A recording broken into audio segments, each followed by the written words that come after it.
Okay, அஸ்ஸலாமு அலைக்கும் பிலால். நான் இன்றைக்கி பார்க்க போகிறது வந்து என்னென்னு சொன்னால் மைக்ரோசாஃப்ட் வேர்டு சொல்லப்படுறது வந்து உங்களுக்கு தெரியும். இதை நாங்கள் ஏன் பாவிக்கிறோம்னு சொன்னால், எங்களுக்கு ஒரு லெட்டர் டைப் பண்ணுறதோ, ஒரு ப்ரௌச்சர் செய்கிறதோ, அல்லது வந்து ஒரு நோட்டீஸ் கொடுக்குறதோ, ஒரு ரிப்போர்ட் பண்ணுறதோ, எதுக்குமே வந்து எங்களுக்கு மைக்ரோசாஃப்ட் வேர்ட் தான் அவசியம்.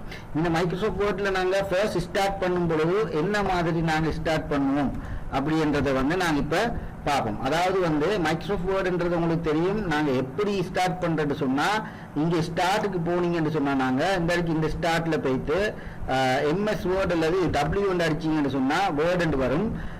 வேர்டு வர்றதை வந்து நீங்கள் கிளிக் பண்ணி அதை ஓப்பன் பண்ணிக்கலாம். சரியா? இந்த மாதிரி மைக்ரோசாஃப்ட் வேர்டு வரும். வந்த பிறகு வந்து இதில் இருக்கிறது home and new and open. இதில் பார்த்தீங்கன்னா நிறைய டெம்ப்ளேட்ஸ் இருக்குது. உங்களுக்கு டெம்ப்ளேட்ஸ்ன்னு சொன்னால், உங்களுக்கு ஒரு லெட்டர் டைப் பண்ணணும், அல்லது ஒரு ரிப்போர்ட் செய்யணும், ஏதோ ஒரு புக்லெட் செய்யணும்னு சொன்னால், இதில் நீங்கள் இருக்கிற டெம்ப்ளேட்டை வச்சு செஞ்சுக்கலாம்.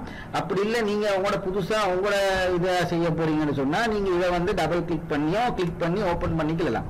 இப்படி நீங்கள் கிளிக் பண்ணீங்கன்னு சொன்னா இப்படி உங்களுக்கு இது ஜூம் இந்த இருக்குது. இது ஜூம், அதாவது உங்களுக்கு இந்த தாளில் வந்து எழுத்துக்கள் விலங்கல்னு சொன்னா அந்த எழுத்தை வந்து நீங்க ஜூம் பண்ணி பார்த்துக்கலாம். சரியா? இதான் ஜூம். இந்த ஜூம் ஏன் நான் சின்னதாக்குறேன்னு சொன்னா, இதுதான் ஒரு தாள். இங்க பாருங்க, இதுதான் வந்து ஒரு தாள். அப்ப இந்த தாள்ல வந்து நாங்க என்ன செய்ய போறோம்னு சொன்னா, நம்மளோட தேவையான விஷயங்கள், லெட்டரையோ, ரிப்போர்ட்டையோ, நோட்டீஸோ, ஏதோ ஒண்ணு இந்த தாள்ல தான் நாங்க செய்ய போறோம். அடுத்தது இதுல பிளிங்க் ஆயிட்டு இருக்கு பாருங்க. இந்த பிளிங்க் ஆகுறது வந்து என்ன சொல்றேன்னு சொன்னா, கர்சர் சொல்றேன். நாங்க பிளிங்க் ஆகுறத சொல்றது வந்து கர்சர் சொல்றது. சரியா? அப்ப இந்த கர்சர் மூலமா தான் நாங்க டைப் பண்ண போறோம். அதே நேரத்தில் வந்து நம்ம அதுல இருக்கிற முக்கியமான விஷயங்களை பார்ப்போம். இதுல பேக்ரவுண்ட்ஸ் வேலை. அதாவது வந்து பாத்தீங்கன்னா, இந்த இடத்த நாங்க சொல்றது ஜூம் என்று சொல்றது. ஏன் நாங்க ஜூம் என்று சொல்றோம்னா, சில பேர் வந்து இப்படி டைப் பண்ணுவாங்க. டைப் பண்ணது வந்து அவங்களுக்கு கொஞ்சம் விளங்குறது காணான்னு சொன்னா, அவங்களுக்கு வந்து இந்த ஜூமை பாவிச்சு இந்த தாளை கொஞ்சம் பெருசாக்கிக்கலாம். சரியா? ஜூமை பாவிச்சு இந்த தாளை கொஞ்சம் பெருசாக்கிக்கலாம். அப்ப அவங்க டைப் பண்ற எழுத்துக்கள் வந்து கொஞ்சம் பார்வை அவங்களுக்கு பார்க்கறதுக்கு லேசா இருக்கும். அதனால நாங்க ஜூம் அவுட்டை நாங்க செஞ்சுக்கிறது. இப்படி ஜூம் அவுட்டை செஞ்சா பார்க்கறதுக்கு லேசா இருக்கும் அவங்களுக்கு அந்த தாளை. அதே மாதிரி பாத்தீங்கன்னு சொன்னா, இதுல வந்து ரூலர் இருக்கு. அதாவது வந்து வியூல போய் பாத்தீங்கன்னா ரூலர் என்ற ஒரு இடம் இருக்குது. இப்ப இதுல பாத்தீங்கன்னா ரூலர் என்றது தான் நம்மளுக்கு மார்ஜின் செட் பண்றது. அதாவது வந்து உங்களோட லெட்டர்ஸ் எப்படி வந்து செய்யறது, எந்த அடிப்படையில் எங்கிருந்து ஸ்டார்ட் பண்ணணும் உங்களோட எழுத்து என்றது வந்து இந்த மார்ஜின் அடிப்படையில் இந்த ரூலர்ல தான் இருக்கும். நாங்க ரூலரை பார்ப்போம். அது முன்னுக்கு பார்ப்போம். என்னன்னு சொன்னா, இதுல இருக்கிற டெப்ஸ், அதாவது வந்து இதுல வந்து home, insert, design, layout, reference, mailing, review, view என்ற டெப்ஸ்கள் நிறைய இருக்குது. சரியா? இதை சொல்றது வந்து நாங்க ரிபன் என்று சொல்றது, இதை சொல்றது வந்து டெப்ஸ் என்று, இதை சொல்றது ரிபன். இந்த ரிபன்ல வந்து நிறைய டூல்ஸ் இருக்குது. அந்த டூல்ஸை பாவிச்சு தான் நாங்க என்ன செய்ய போறோம்னு சொன்னால், நம்ம செய்ய போற இதுல டிசைன் பண்ண போறோம். டூல்ஸை பாவிச்சு தான் நாங்க டிசைன் பண்ண போறோம். அது ஒவ்வொன்றும் என்ன டூல், எப்படி எதுன்னு நாங்க பார்ப்போம். அதுக்கு முன்னால பார்ப்போம். இதுல வந்து நாங்க இப்போ ஒரு டாக்குமெண்ட்ஸ் எடுத்தோம்னா என்ன செய்யணும். ஃபர்ஸ்ட் ஆஃப் ஆல், நீங்க ஒரு டாக்குமெண்ட்டை எடுத்தீங்கன்னு சொன்னால், அந்த டாக்குமெண்ட்டை கட்டாயம் என்ன செய்யணும்னு சொன்னா, நீங்க சேவ் பண்ணணும். ஏன்னு சொன்னா, இப்ப சில நேரத்துல வந்து உங்களோட டாக்குமெண்ட்ஸ் வந்து சேவ் பண்ணா வச்சீங்கன்னா கரண்ட் போயிட்டு வைங்களேன். இப்போ உங்களுக்கு லேப்டாப்ல செய்யறது பிரச்சனை இல்லை, கரண்ட் போகாது.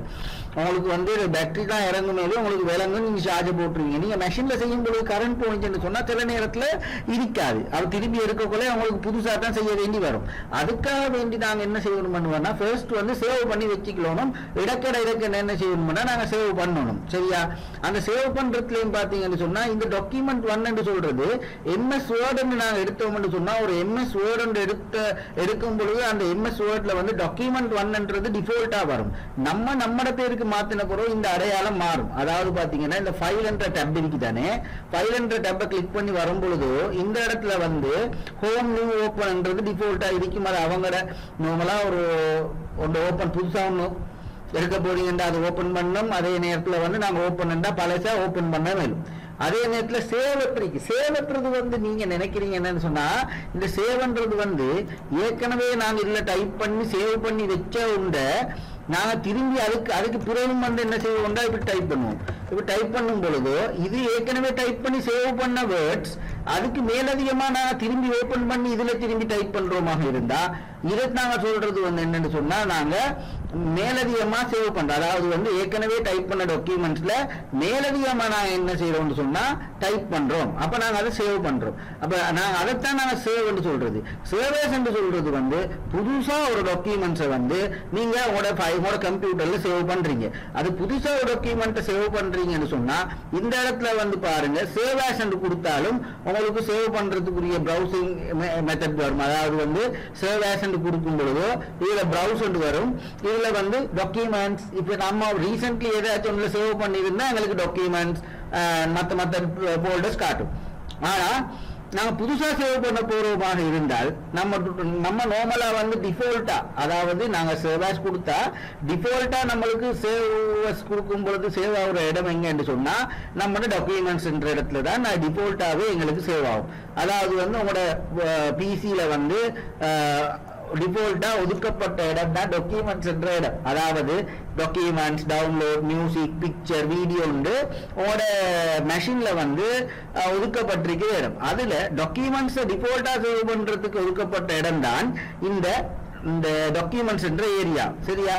இதுல நீங்க சேவ் பண்ணும் பொழுது உங்களோட பேரை வந்து சும்மா நான் அரஃபாத், ஓகே, அரஃபாத் நான் சேவ் பண்றேன். இப்ப அரஃபாத் என்ற பேர்ல வந்து இந்த டாக்குமெண்ட் சேவ் ஆக போகுது. இப்ப நான் இதை சேவ் வந்து கொடுக்குறேன். பாருங்க, இப்ப இதுல பேர் என்னன்னு பாருங்க, அரஃபாத் இருக்குது. இப்ப உங்களுக்கு சேவ் பண்றதுக்கு தெரியும். இதே நேரத்தில் இந்த அரஃபாத் என்ற டாக்குமெண்ட் என்ன செய்யறேன்னு சொன்னா க்ளோஸ் பண்ணிட்டு திரும்பி டாக்குமெண்ட் என்ற ஏரியால போயிட்டு இருக்கணும். அதாவது வந்து யூசர் என்ற இப்படி ஒரு ஃபோல்டர் இருக்குமோட அது யூசர் என்ற ஃபோல்டர் கிளிக் பண்ணி அதுல பாத்தீங்கன்னு சொன்னா டாக்குமெண்ட் என்ற ஏரியால கிளிக் பண்ணீங்கன்னா இதுல உங்களோட அரஃபாத் என்ற இதை இருக்கணும். நீங்க அப்ப ஏன்னு டைப் பண்ணீங்கன்னு சொன்னா என்ற உங்களோட கீபோர்ட்ல நீங்க பிரஸ் பண்ணும் பொழுது ஏல ஸ்டார்ட் பண்ற இடத்துல இருந்து எல்லாம் வரும். அப்ப நாங்க ஏல பத்தி பார்த்தோம்னா அரஃபாத் என்ற இடம் நம்ம சேவ் பண்றது வந்திருக்குது. அப்ப நான் அரஃபாத்தை நான் கிளிக் பண்ணி போட்டு அதுக்கு மேல ரைட் கிளிக் பண்ணி போட்டு ஓபன் பண்ணலாம். ஓபன் பண்ணா எனக்கு என்ன செய்யும் சொன்னா அரஃபாத்ன்றது ஓபன் ஆயிட்டு. இப்ப நாங்க சேவ் ஆஸ் கொடுக்க தேவைய அவசியம் இல்ல. நாங்க ஸ்பேஸ் தட்டிட்டு இப்ப நான் சும்மா திரும்பி டைப் பண்றேன். இப்ப நாங்க சேவ் ஆஸ் கொடுக்கணும்ன்ற அவசியம் இல்ல. நாங்க வந்து ஃபைல்ல வந்து சேவ் என்ற இடத்துக்கு வந்து கிளிக் பண்ணி அதை நாங்க செஞ்சோண்டா சரி. இப்ப சேவ் பண்ணி கொடுத்தோம்டா இது சேவ் ஆயிட்டு. சரி, திரும்பி சேவ் ஆஸ்ண்டா புதுசா தான் நாங்க சேவ் பண்ணணும்.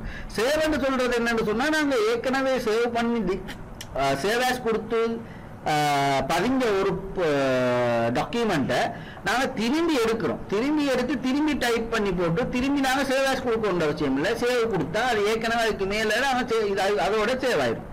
அப்போ இதுதான் நாங்க கூடுதலா வந்து இந்த இடத்துல சேவ் அண்ட் சேவ் ஆஸ் குறி பாக்குறது. அதே நேரத்தில் நீங்க பாத்தீங்கன்னு சொன்னா இந்த பிரிண்ட் என்ற விஷயம், பிரிண்ட் என்றது வந்து உங்களோட மெஷினோட வந்து உங்களோட பிரிண்டர் கனெக்ட் ஆகி இருக்கும்னு சொன்னா இப்படி எங்களுக்கு இது விளங்கும். பிரிண்டர் கனெக்ட் ஆயிட்டு கனெக்ட் ஆயிட்டுன்னா இங்க வெயிட்டிங் என்று வராது, ஆஃப்லைன் என்று காட்டும். இதுல ஆஃப்லைன் என்று காட்டுறது என்னத்துக்குன்னு சொன்னா உங்களோட பிரிண்டர் கனெக்ட் ஆகல உங்களோட மெஷினோட. அப்படி கனெக்ட் ஆயிடுச்சுன்னு சொன்னா ரெடி என்று காட்டும்.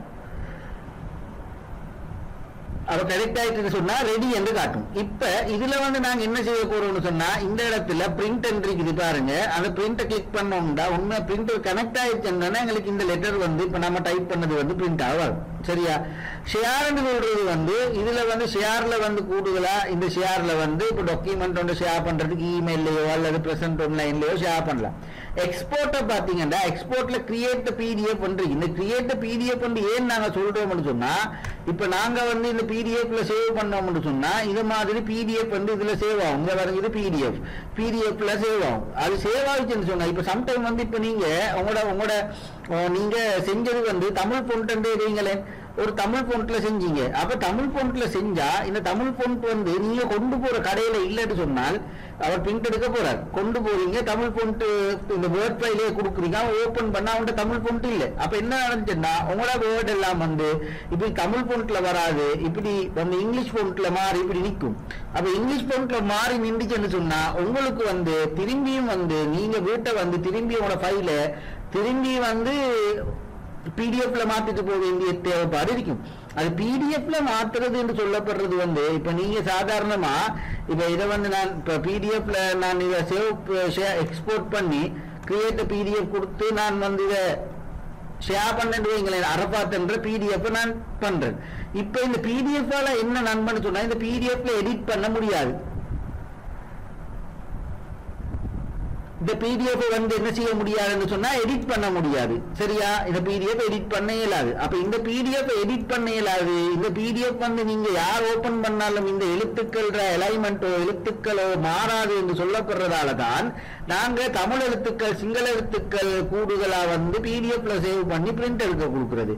அப்ப பிடிஎஃப்ல சேவ் பண்ணி பிரிண்ட் எடுக்க கொடுத்தா யாருக்கும் வந்து எந்த இடத்துல டிஸ்டர்ப் ஆகாது. அவங்க பிடிஎஃப் ஓபன் பண்ணி போட்டு பிரிண்ட் எடுப்பாங்க. எந்த ஒரு அலைன்மெண்ட்டும் மாறாது, எந்த ஒரு லெட்டர் சேஞ்ச் நடைபெறாது. அதைத்தான் நாங்க சொல்லுவோம் வந்து பிடிஎஃப்ல வந்து நாங்க சேவ் பண்ணி எடுக்கிறேன்னு சொல்லி. சரியா? ஓகே. இப்ப பிடிஎஃப்ல வந்து சேவ் பண்ணி எடுக்கிறத பார்த்தோம்.